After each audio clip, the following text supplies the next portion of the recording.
Bonjour, je m'appelle Raymond Demey et je suis diseur de bonne aventure.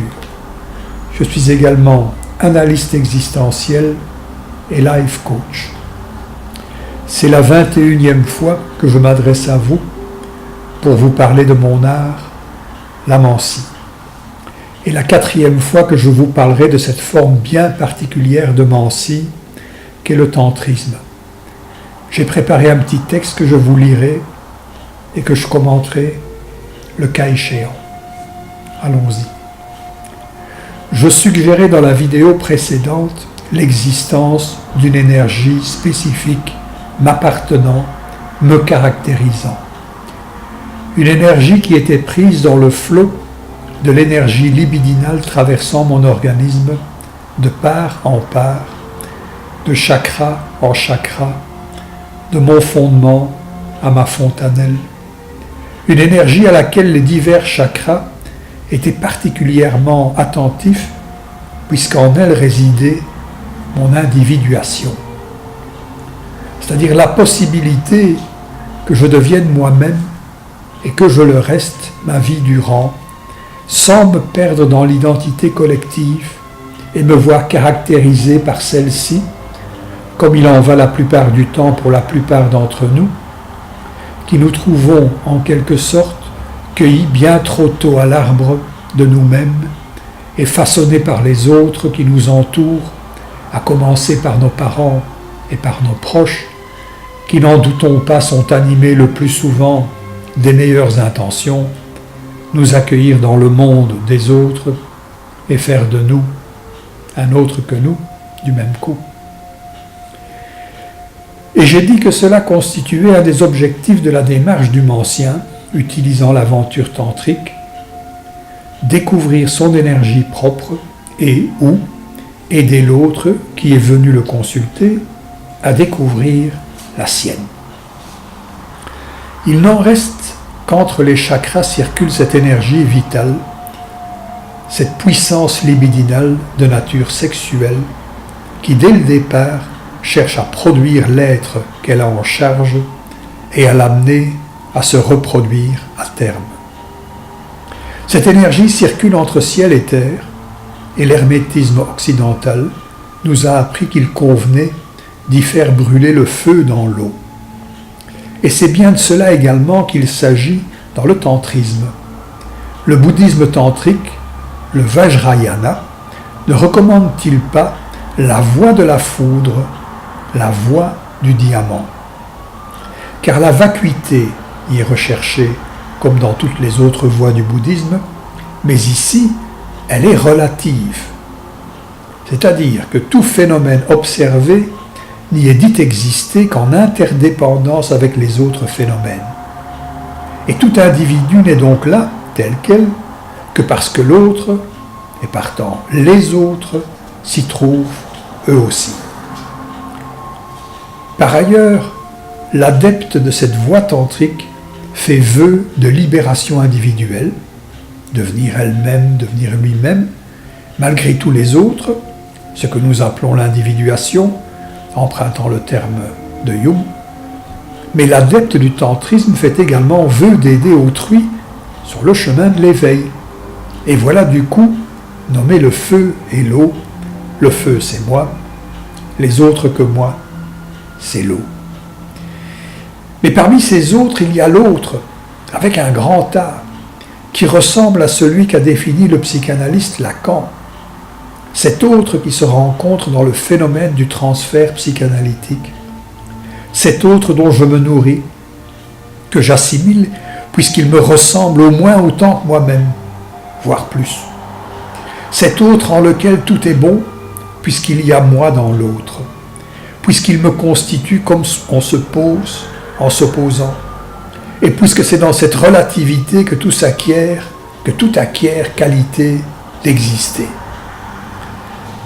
Et pour peu que cet autre avec un petit a ce coup-ci, cette autre personne, éprouve la même chose à mon égard, et que pour elle je sois également cet autre avec un grand A, alors il y a transfert amoureux, réciproque, où chacun se découvrira en l'autre, Et il n'est pas ici question de fusion de deux êtres qui deviendraient plus qu'un seul.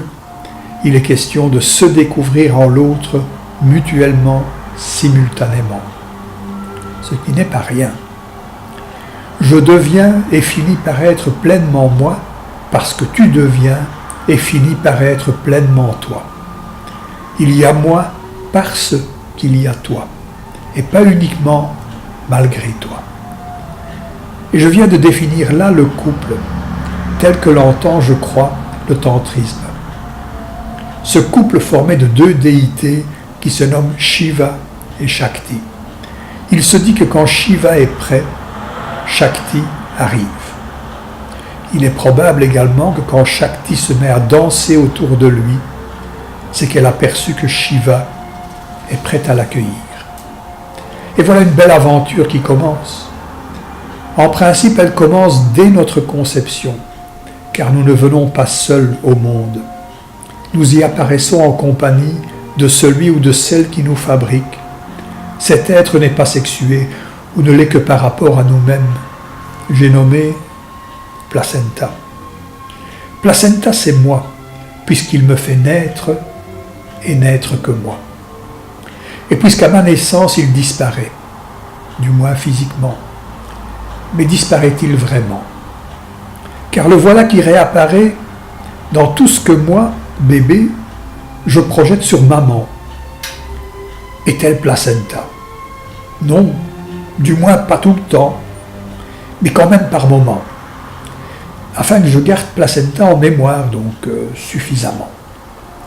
Puis lentement, placenta, certains l'appellent leur ange gardien, se déplacera d'une personne aimée ou détestée parfois à l'autre, me nourrissant, me construisant.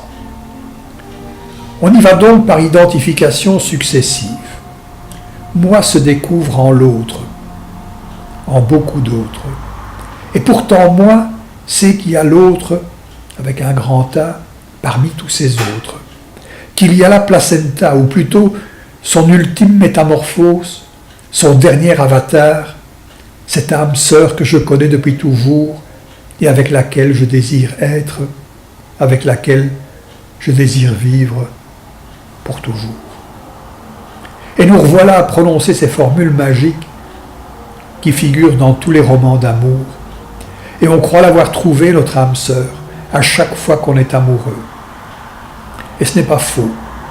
Et si l'amour est mutuel, que les feux rencontrent les eaux, car chacun d'entre nous possède les deux, et les mène mutuellement à ébullition, la relation libidinale, qui est ordonnée à tous par Dame Nature, acquiert une tension érotique pour le coup. Pensez à Eros et à la pointe de sa flèche, coupante comme le meilleur diamant bellement taillé. Un Eros qui nous trouble lorsqu'il apparaît dans notre existence, telle la foudre qui s'abat sur nous, et c'est le coup de foudre. Ce qui fait du tantrisme non pas une sexologie, mais une scientia, non pas une scientia sexualis justement, nous offrant le savoir sur le sexe, mais un ars erotica, sans être pour autant une discipline de la chambre à coucher qui nous dirait comment bien faire l'amour, mais plutôt un art qui nous dirait comment bien être en amour. Un art érotique donc, qui se confond avec le processus d'individuation qui consiste à devenir soi-même parmi les autres. Mais de ne pas le devenir seul. Et c'est là le grand mérite du tantrisme selon moi. Je crois qu'à un moment donné, je n'y suffit plus. Même s'il a réussi à se marier à moi, de manière à ce qu'on puisse dire « je suis moi ». Je crois qu'arrivé là, il est important, voire indispensable, que surgisse l'autre, la bien connu, la bien-aimée, le bien-aimé, dont j'ai le lointain souvenir, puisqu'elle est venue au monde en même temps que moi, et moi en même temps qu'il ou en même temps qu'elle. Et même si cet autre ne fut jamais absente de ma vie, puisqu'elle se manifestait à chaque fois que l'amour pointait le bout de son nez, le voir ou la voir sous une forme manifestée est ce que chacun, ce que chacune d'entre nous, tout au long de sa vie, semble chercher. Et c'est de cette histoire-là qu'il sera finalement question dans le tantrisme. Dans cette voie de foudre diamant, une voie qui mène vers soi-même, avec et par l'autre. Pareil à nous-mêmes, mais pourtant tellement et indéfiniment différent de nous. Il est donc solitaire le chemin vers soi-même, et selon Jung, il s'agit de la voie du héros, parce que cela nous demande d'endurer pas mal de rejets et de solitude pour parvenir à ces hauteurs glacées, ces hauts de hurlevent, où l'on dispose pleinement de son libre arbitre. J'y ajouterai quant à moi qu'on est alors arrivé à la moitié du chemin, et qu'il nous faut redescendre de notre montagne, de préférence en bonne compagnie, pour peu qu'arrivé au sommet, nous ait été offerte la grâce de le rencontrer ou de la rencontrer.